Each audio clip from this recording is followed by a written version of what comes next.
Je m'appelle Frédéric Laury et vous écoutez Les coulisses de l'art. Dans Les coulisses de l'art, on déambule avec le galériste Pierre-François Ouellette. Pierre-François Ouellette a un parcours bien singulier. Né au Cameroun, c'est grâce à son père, ambassadeur, que Pierre-François Ouellette a eu la chance de voyager à travers le monde dès son plus jeune âge. Et c'est pour mieux connaître son pays d'adoption qu'il entreprit des études à l'Université d'Ottawa sur l'histoire de la Nouvelle-France. Quant à l'art, il s'est dirigé vers celle-ci de façon complètement inattendue. Lors de ses études au MBA, il devint assistant de recherche pour un certificat en administration des arts aux Musées nationaux du Canada, avant de devenir chef de cabinet du Musée des beaux-arts du Canada, où il fut plongé dans le milieu artistique. Malgré toutes ces expériences, c'est seulement au décès de sa mère que Pierre-François eut sa révélation pour l'art, alors qu'il poursuivait un doctorat en administration. Il fit une pause dans ses études et devint directeur de l'Association des galeries d'art de Montréal, avant d'être nommé directeur du Centre d'art Optica. C'est justement grâce à ce nouveau poste qu'il put enfin ouvrir sa propre galerie en 2001 dans un espace du centre-ville. Depuis 2016, la galerie Pierre-François Ouellette a pignon sur la rue Rachel à Montréal. Il a reçu en 2011 le prix du galériste de l'année lors du premier gala des arts visuels au Québec, et la galerie figure dans le guide des 500 meilleures galeries du monde. Alors nous voilà arrivés au 963 rue Rachel-Est. On est face à la galerie de Pierre-François Ouellette. Alors,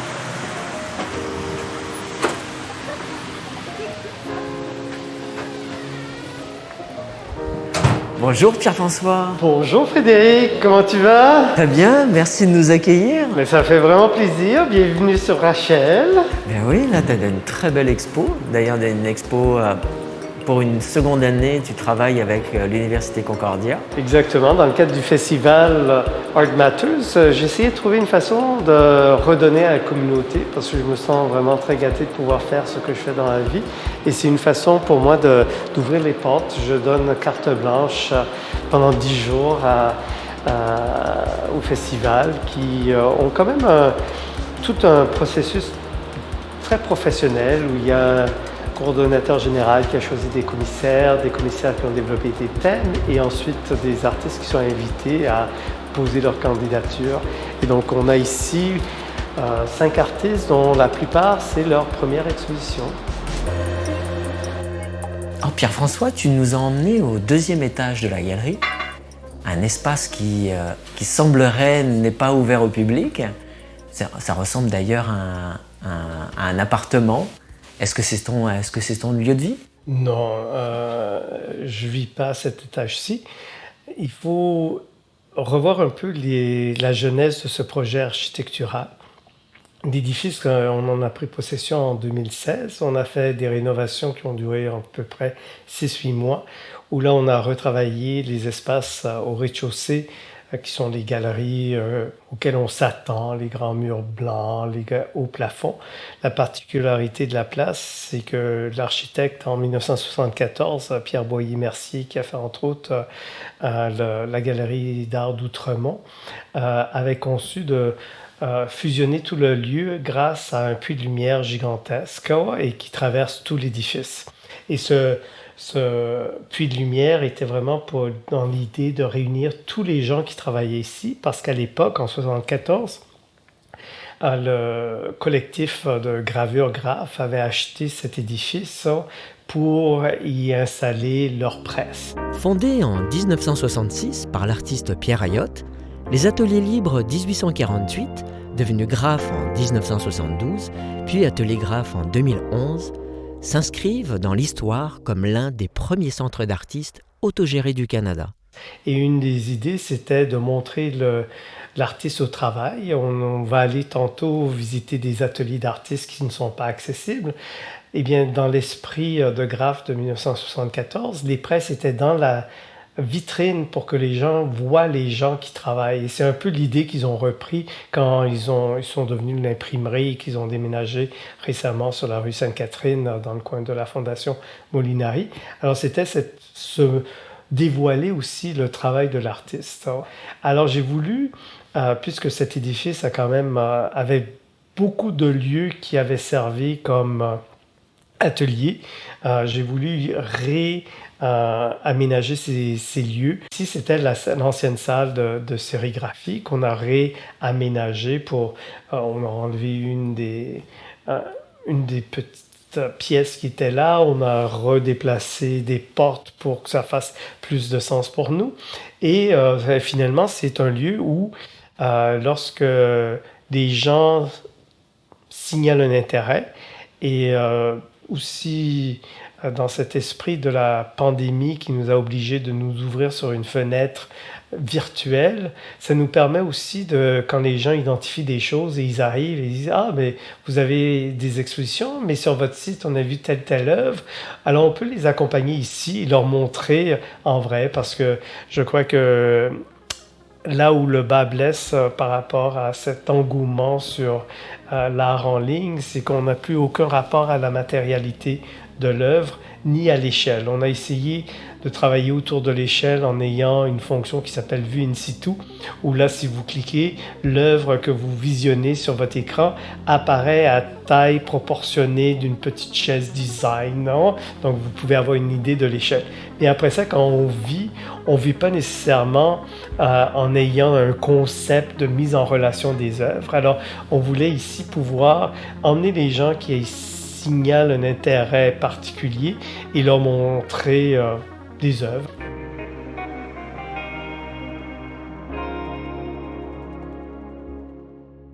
De l'autre côté du mur, il y a une vingtaine de petites œuvres.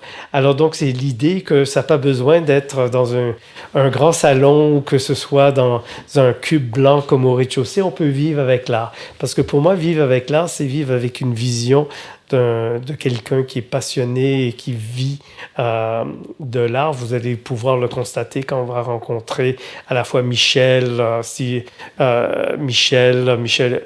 Daigneault, Steven Scofield ou Dill. Ce sont des passionnés et qui, on sent qu'ils ne pourraient pas faire autre chose de leur vie.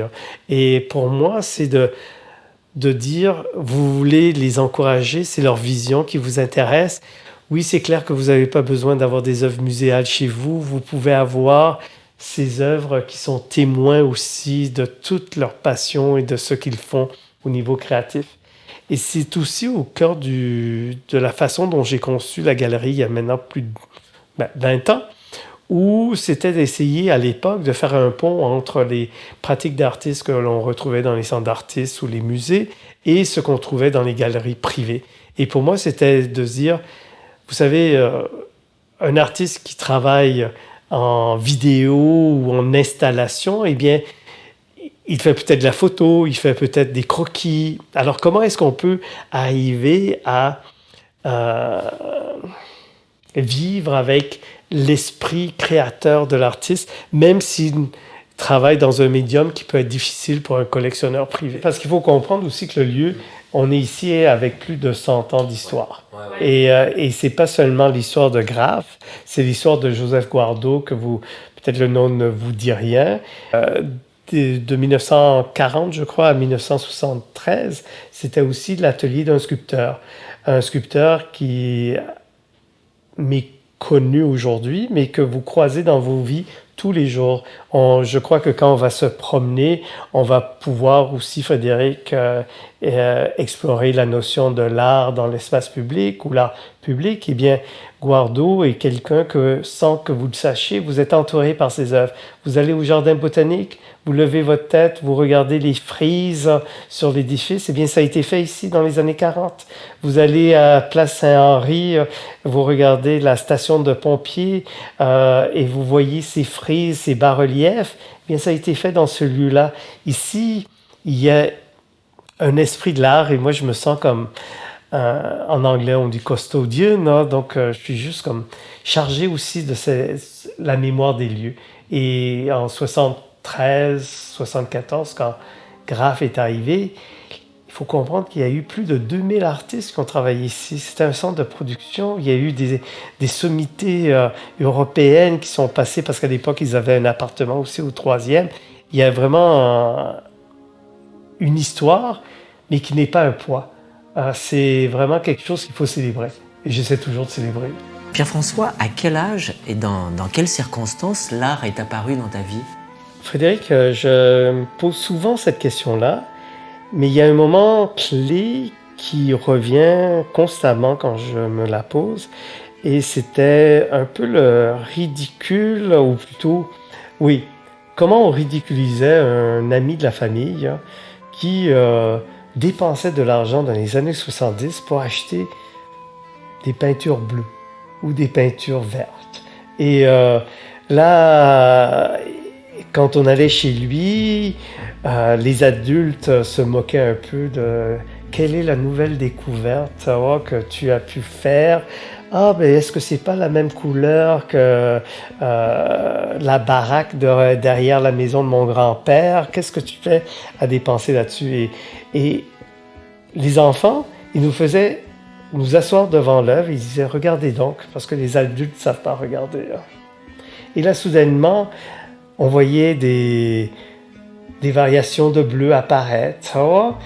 Et aujourd'hui, je me dis, je ne sais pas, j'aimerais fabuler qu'on était en train de regarder un quantificateur de Molinari, mais j'en doute là. Les quantificateurs sont une série de 17 tableaux de l'artiste Guido Molinari, produits entre 1978 et 1979. Mais je me dis, tiens, les enfants avaient plus d'habileté à saisir qu'est-ce qui se passait sur la surface que ces gens qui n'étaient pas intéressés par l'art. Alors donc, cette découverte de l'art et de l'art actuel, je la dois à ce médecin que mes parents, avec lequel mes parents se sont liés d'amitié et qui nous a fait découvrir aux enfants des œuvres ou quelque chose qu'il appelait une œuvre d'art, alors que tout le monde trouvait que c'était vraiment dérisoire de parler de ça comme une œuvre.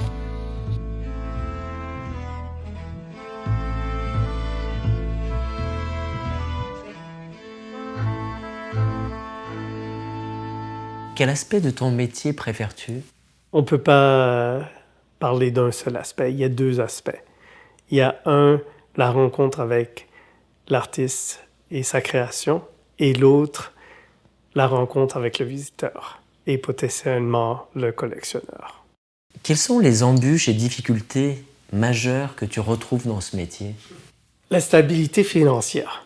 Je dois t'avouer que, bien que la situation a changé en 20 ans, il y a une précarité qui fait qu'on est toujours en train d'essayer d'en faire plus.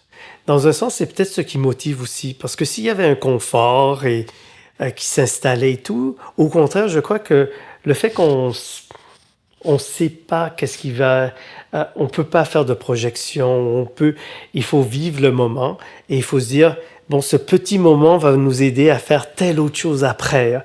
Et c'est ça que j'aime. Je crois que cette idée de toujours devoir être prêt à se réinventer est important. Est-il indispensable de participer à des foires internationales pour développer son auditoire, son réseau et des opportunités pour les artistes? Aujourd'hui, c'est presque incontournable. Toutefois, il faut comprendre que c'est un investissement qu'il faut faire. Il y a trop de gens, à mon avis, qui tout de suite, pour des raisons financières, ne se donnent pas le temps de développer. Parce que finalement, quand on va dans un nouveau marché territorial, que ce soit une nouvelle foire, que ce soit une nouvelle ville, il faut comprendre qu'on arrive avec des valeurs inconnues. Donc, il faut tisser de nouvelles relations ou il faut imaginer des façons pour que quand on arrive, on a déjà des réseaux.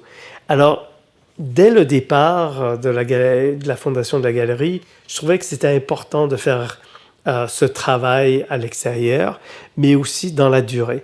Alors, je me suis toujours dit, il ne faut pas se décourager la première année, il faut persévérer, il faut au moins y aller 3 fois avant de faire un bilan.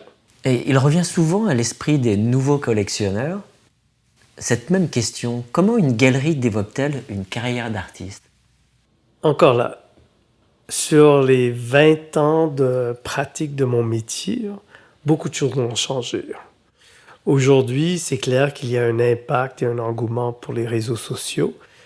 Euh, je suis peut-être encore old school dans un sens où euh, développer une carrière d'artiste, c'est pas juste vendre. C'est vraiment s'assurer que le message que l'artiste essaie d'envoyer dans le monde soit reçu. Et il y a différentes façons. Je suis toujours un peu surpris quand les gens pensent juste aux galeries privées. Alors, il faut que je fasse l'éducation qui n'était pas nécessaire il y a 20 ans, que c'est important d'exposer dans des lieux publics, que ce soit dans des centres d'artistes, que dans des centres d'exposition. Et au fur et à mesure, les gens voient ton travail, écrivent sur le travail. Et c'est pas le nombre de likes sur ta dernière stories qui va valoriser, mais c'est aussi ou le nombre d'œuvres que tu vas vendre. C'est vraiment développer ce rayonnement. Et ce rayonnement, après ça, fait des petits. Donc, quand tu vas être vu par d'autres par des conservateurs de musées ou qui vont te permettre d'avoir des expositions. Là, l'idée qu'il faut tout de suite avoir une exposition personnelle. Il faut comprendre les enjeux. Donc, développer une carrière, c'est développer des relations. Et je crois qu'à long terme, c'est ça qui fait un artiste. C'est sa persévérance et aussi sa présence à la fois dans l'esprit des gens, mais aussi dans les gestes qu'ils posent, donc les expositions qu'ils ont. Comment développes-tu tes liens avec tes clients actuels, mais aussi les nouveaux comme les anciens? Écoutez, je dois vous dire avec un grand sourire que cette pandémie m'a fait développer de nouvelles techniques que je ne pensais pas du tout. Pour commencer, on a en bon français scrappé l'ancien site internet, l'ancien inventaire, et on a recommencé à zéro. Et c'était vraiment parce que je me suis dit, comment est-ce que je rejoins, comment on rejoint les gens au-delà de faire des expositions? Parce que l'habitude, il y a 20 ans, où les gens prenaient leur samedi et faisaient le Belgo, ou à Toronto, faisaient la tournée des lieux, eh bien, les gens sont devenus, je sais pas, soit paresseux, soit c'est trop instantané sur les réseaux sociaux, sur tout ça, que je me suis dit, comment est-ce qu'on fait ça? Et donc, finalement, je me suis rendu compte que pour les rejoindre, il fallait que je fasse le grand geste de transparence totale. Donc, ce que j'essaie de faire dans cette idée-là, c'est que dès qu'on me donne accès à des œuvres, j'essaie de les rendre visibles sur le site Internet, visibles de toutes sortes de façons. Et ce nouveau site Internet est assez extraordinaire parce qu'il permet de visualiser l'échelle d'une œuvre, il permet de savoir si elle est disponible, il permet de savoir les types d'encadrement possibles. C'est étonnant. Alors finalement, c'est ce premier rapport. Et là, ce qu'on a découvert durant la pandémie, c'est que les gens passaient du temps sur le site et nous contactaient à savoir « Ah, est-ce que vous avez toujours cette œuvre-là » Et là, on disait « Oui, oui ». Et là, ils nous disaient « Oui, mais c'est quoi le prix ?» Je dis « Ah ben, vous avez juste à cliquer sur l'image et là, tout vous sera révélé. Si elle est disponible, à quel prix, quelle est son échelle et quelles sont les modalités de paiement aussi. » Et donc, on a vraiment comme joué la transparence totale. Et je dois t'avouer que la réaction a été extraordinaire parce que là, les gens naviguent et arrivent préparés. Il n'y a pas de surprise. Ils savent que, bon, peut-être qu'ils ne peuvent pas se permettre une toile de Dilly Hildebrand à 12 000 $, mais ils peuvent se permettre un collage à 850 $. Donc déjà, dans la conversation et dans notre rapport, ça met de côté toutes ces questions-là pour aborder le sujet de l'œuvre qu'ils veulent voir en vrai. Alors, je trouve ça extraordinaire à ce niveau-là, toute cette nouvelle façon, parce que sinon, on monte des belles expositions, mais là, les gens vont les voir en ligne et ils se disent « Ah oui, une autre exposition ». Tandis que quand ils sont vraiment les jeunes collectionneurs et les vétérans, ils sont là, ils passent du temps et là, ils se disent « Est-ce qu'on peut prendre rendez-vous pour voir ?» L'autre chose qui nous est arrivée, que je trouve étonnant, c'est que là, ils se disent « Oui, mais on voit l'éventail de la carrière de l'artiste. Je préférais telle autre série. » Et je dis « Oui, oui, mais là, cette série-là, il n'y en a plus. » Et on a découvert un créneau auquel je ne m'attendais pas du tout. Des gens qui disent, oui, mais est-ce qu'on pourrait passer une commande à l'artiste? Et ça, je suis resté surpris. Donc, la pandémie aussi nous a donné accès aux intérieurs des gens comme jamais. Et disons qu'il y a d'autres galeries à Montréal qui aiment bien aller installer chez les clients pour voir qu'est-ce qu'ils ont. Mais je ne sais pas, j'ai une petite gêne à faire ça. Ouais. Alors, la pandémie a fait qu'on a eu des gens qui ont dit « Bon, mais on se fait un zoom et on vous montre notre environnement et où on voudrait que l'œuvre soit et on va vous donner des dimensions. » Je dis « Oui, tant que vous ne me donnez pas des couleurs, des dimensions. » Et moi, je contacte l'artiste. Et dans le contexte de la pandémie, j'ai eu aucun artiste qui m'ont dit « Non, non, mais c'est fou ça. » Alors donc, on a eu des beaux rapports. Et à mon grand étonnement, j'ai eu plus de relations avec certains artistes et avec certains clients grâce au Zoom, où là, on se rencontrait toutes les semaines, où là, il y avait des présentations de maquettes, il y avait... là, le client voulait nous montrer la lumière qui rentrait d'une façon différente dans sa maison pour qu'on comprenne. Alors ça a été vraiment aussi de nouvelles façons de faire et qui me stimulent aussi. Ma collaboratrice Sandra, elle-même artiste en art visuel, a une question. Quel conseil donnerais-tu à un jeune artiste qui souhaite être représenté par une galerie et comment morcer cette approche de la bonne façon? Je vais commencer par la mauvaise façon. N'approchez pas une galerie lorsque les employés sont en train de travailler dans une foire. Ne vous pointez pas dans un kiosque en disant « Ah, ben moi, je fais quelque chose de semblable, là. Est-ce que je peux vous montrer qu'est-ce que je fais? » Ou « Ah, j'aime les affaires que vous présentez. Est-ce que... » Alors, présenter un dossier durant une foire, c'est le pire moment. C'est de comprendre le programme de la galerie. Ça ne sert à rien d'envoyer un dossier s'il n'y a pas une affinité avec le programme. Le nombre de gens à qui je dis « Avez-vous fait vos devoirs? » Et là, ils me regardent. Quel devoir? Je fais du beau travail, il faut que vous le regardiez. Je dis oui, mais est-ce que vous avez été regarder mon programme depuis 20 ans, voir quelles sont les lignes qui émergent de ma vision, de ce que j'ai envie de présenter et le type de travail que je veux partager? Alors, je dis, avez-vous fait vos devoirs? Alors, la première chose que je dirais à un jeune artiste, c'est essayez de vous renseigner, de comprendre qu'est-ce que la galerie essaie de faire. Et en plus de ça, maintenant, c'est tellement facile. Vous n'avez même pas besoin d'aller à Artex voir les vieux documents ou les vieux cartons d'invitation. Artex est un organisme à but non lucratif qui vise à soutenir la recherche en art contemporain en mettant un important fonds documentaire à la disposition autant d'ailleurs de chercheurs, artistes, commissaires, conservateurs, auteurs, étudiants, issus de la communauté des arts visuels. Vous allez sur le site internet de la galerie et vous voyez s'ils sont en train de travailler avec des jeunes ou s'ils sont en train de travailler avec une certaine ligne esthétique. Et c'est comme ça, je crois que en faisant ce travail en amont, ça permet après ça d'avoir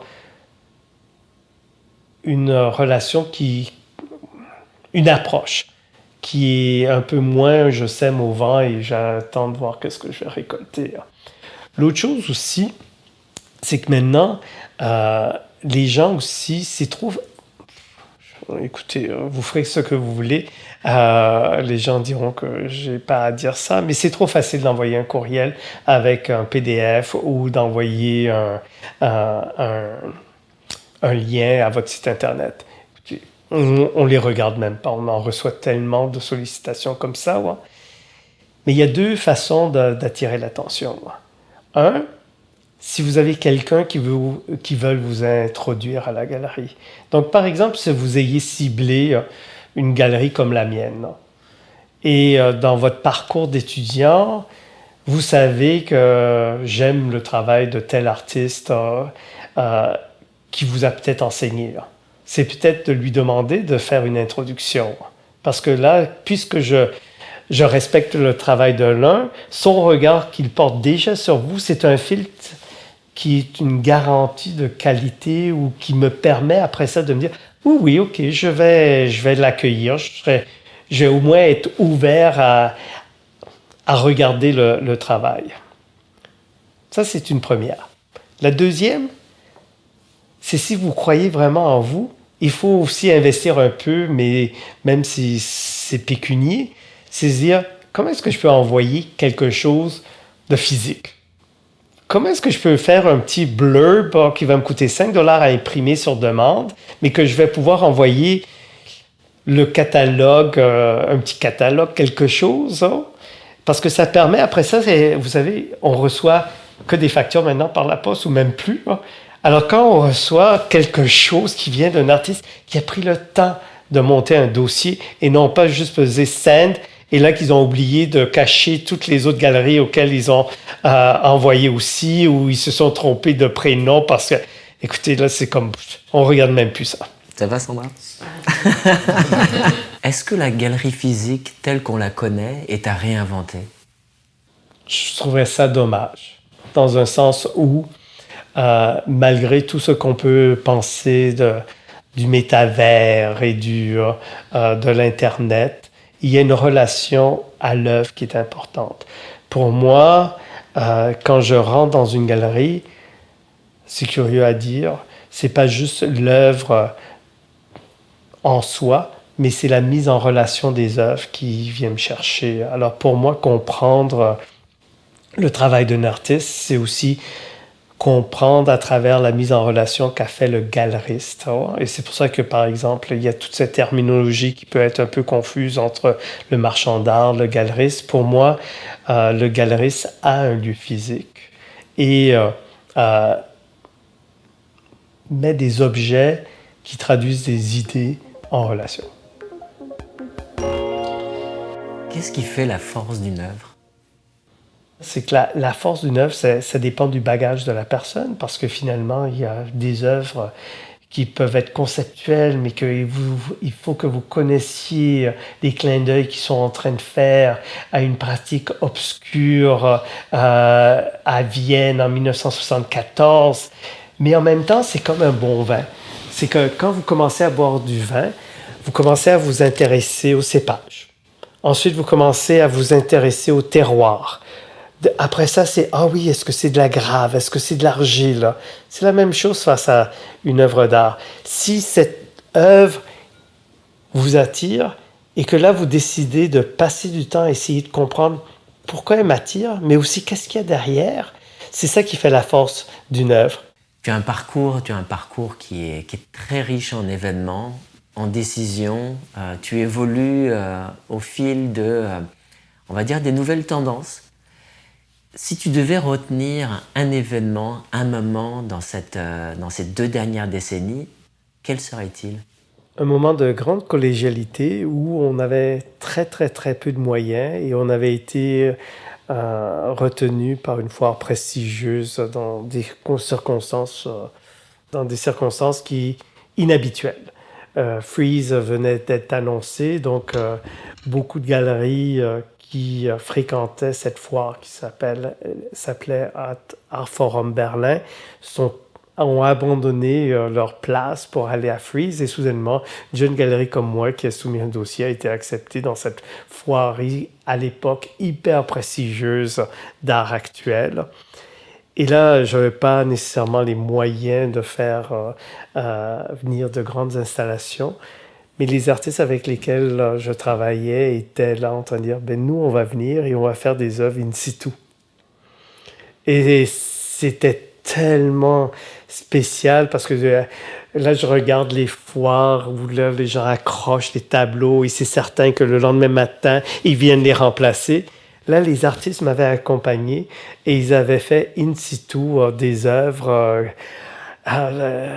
C'était extraordinaire. Ça a été un des beaux moments et c'est comme ça que j'ai commencé à faire des foires et c'était comme, waouh, ce travail. On travaillait tous ensemble pour tout le monde. Et je ne vais pas nommer les artistes parce que finalement, il y en a certains qui sont très connus maintenant mais qui ne travaillent plus avec moi. Alors.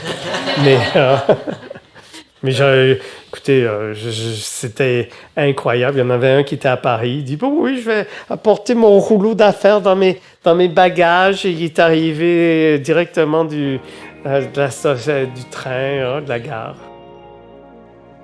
Tu nous as donc réserver une œuvre. C'est ça, j'espère que... On va voir, j'ai pas vu qu'est-ce qu'ils ont fait pour nous. On va aller dans l'autre salle. Alors Pierre, tu nous emmènes dans une autre salle cachée. Cachée, non, parce que j'emmène beaucoup de gens ici. Hein. Donc ça c'est quoi? C'est comme une réserve? Non, c'est une autre salle de présentation. Ah, c'est une autre salle de présentation. T'es jamais venu ici? Non, jamais. Ah, mais c'est pas comme je souhaiterais que vous la voyiez. Parce que je vais vous expliquer. Alors, rappelle-moi ta question que tu m'as envoyée. Écoute, la question que je t'ai envoyée, qui était fort simple, c'était que tu me décrives une œuvre qui t'interpelle. D'ailleurs, c'est pas nécessairement une œuvre ancienne, c'est une œuvre pour laquelle tu as envie de nous donner de l'information. Alors, je vous ai emmené ici, qui est une autre salle de présentation de la galerie. C'est l'ancienne salle d'eau forte de la galerie Graff. Le toit est comme cathédrale, je ne sais pas trop comment on appelle ça. Oui, à cause de la taille de la roue de la presse d'eau forte. Donc, l'espace a été conçu pour cette presse. Alors, nous, on a réaménagé la salle pour pouvoir présenter des œuvres de plus grand format. Et ce que vous avez ici, c'est 2 éléments d'un triptyque de Merrill McMaster. Merrill McMaster est connu pour ses autoportraits photographiques. L'artiste incorpore dans ses œuvres des accessoires, des vêtements sculpturaux, toutes sortes d'éléments de performance, mais des performances de nature privée, et crée des images surréalistes avec ces éléments et des images qui sont vraiment, je pourrais vous dire, pour moi, envoûtantes et qui sont toujours question d'identité. Alors, elle travaille beaucoup sur son héritage parce que Merrill est à la fois Niue, donc cri des plaines, mais aussi britannique et néerlandaise. Et donc, c'est à partir de tout cet héritage qu'elle se pose des questions identitaires. Ici, ce que vous avez devant vous, c'est en anglais, ça s'intitule Murmur. Et Murmur s'inspire d'un phénomène naturel, des nuées des tourneaux. Vous savez, ces envols d'oiseaux et qui semblent qui est un chef d'orchestre parce qu'ils tournent, ils s'envolent tous ensemble. Là. Eh bien, quand elle s'inspire de ce phénomène des nuées des tourneaux, c'est surtout pour représenter le fait qu'ils sont en train de voler en une seule entité. Là. Et collectivement, ils deviennent un. Et ici, ce qu'elle a fait, c'est qu'elle a créé une nuée d'oiseaux. Mais je ne sais pas si vous venez regarder de près, vous allez voir que cette nuée d'oiseaux est composée de milliers de pages que l'artiste a découpées dans des livres d'histoire nord-américaine. Alors, c'est un geste poétique. Politique. Oui, qui sert à libérer l'histoire écrite des stéréotypes et des représentations souvent erronées. Je ne connaissais pas ces 2 œuvres-là. Ah non, c'est un triptyque et c'est en petite édition de 3. S'il manque un panneau ici, c'est que Affaires mondiales ont vraiment forcé sa main à l'époque, avant qu'elle travaille avec moi et avec Steven Bourdieu. Et elle l'a vendu à Affaires mondiales. Et quand vous allez à l'ambassade du Canada à Paris, la première œuvre qui vous accueille alors qu'ils sont en train de vous passer les détecteurs de métaux, c'est le 3e panneau qui n'est pas ici. En soi, c'est quand même pour l'ambassade du Canada, c'est quand même un statement. Hein? Tout à fait. Ouais. Et après ça, ce qui aussi est étonnant, c'est que le premier geste que le gouverneur général du Canada, Mary Simon, a fait, c'est qu'elle a fait décrocher les œuvres de la salle de bal. Elle a fait installer l'immense riopelle qui était à l'exposition en haut de l'escalier. Et en face, elle a fait installer le triptyque qui appartient aux affaires autochtones. Première femme, première photographe, première autochtone qui se retrouve face à face avec un des plus grandes œuvres de Riopelle. Et dans la salle de bal où les gouvernements sont assermentés, où les gens on reconnaît leur contribution. Alors c'est une jeune artiste qui a un talent extraordinaire et qui est reconnu. Alors, c'est pour ça que je voulais... C'est un bel héritage. Mais oui, alors je voulais vous montrer ça avant qu'on les emballe pour... Puis c'est enfin un premier signe de réconciliation. Mais tout à fait, parce que finalement, c'est ça, ils sont tous en train de tous s'envoler ensemble. C'est magnifique, hein? Oui, hein? Parce que l'illusion est parfaite. Il y a une structure de métal qui permet de garder cette... Et voilà. Et ça, tu viens de mettre aussi quelque chose. Pourquoi le travail de Meryl m'intéresse aussi, c'est qu'il n'y a pas de Photoshop. Tout ce qu'elle fait est construit par elle-même, hein? Et très souvent, c'est elle-même qui fait juste mettre le déclencheur. Et il n'y a personne qui l'assiste lors de ces... Pour ça qu'on parle de performances qui sont d'ordre du privé. Oui, ce qui est déjà plus simple en termes de droit d'auteur. Il y a eu tellement de conflits entre artistes en disant c'est moi qui ai pris la photo. Dans la seconde partie de notre balado, nous irons à la rencontre de Stephen Scofield et Michel Daigneault, deux artistes aux carrières impressionnantes, tant au niveau de leur rayonnement artistique que de leur implication en enseignement. Et nous ferons aussi un arrêt à l'atelier de l'artiste Dill Hildebrand, représenté par la galerie de Pierre-François Ouellette depuis plus de 15 ans.